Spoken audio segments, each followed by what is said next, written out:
സ്നേഹത്തിൻ്റെ ഏറ്റവും മനോഹരമായ ഒരു വിശേഷണം പൗലോസ്ലീഹ പറയുന്നത് സ്നേഹം ദീർഘക്ഷമയുള്ളതാണെന്നാണ്.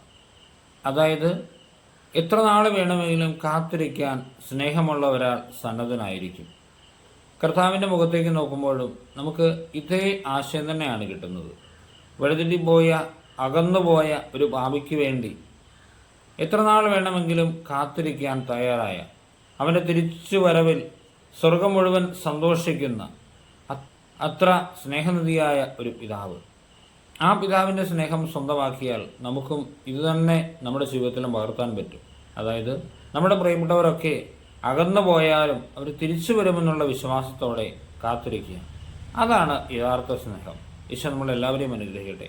നമ്മുടെ കർത്താവ് ഈശോമിശിഹായുടെ കൃപയും പിതാവായ ദൈവത്തിൻ്റെ സ്നേഹവും പരിശുദ്ധ നമ്മുടെ സഹവാസവും നമ്മളെല്ലാവരുടെയും കൂടി ഉണ്ടായിരിക്കട്ടെ, ഇപ്പോഴും എപ്പോഴും എന്നേക്കും. ആമേൻ.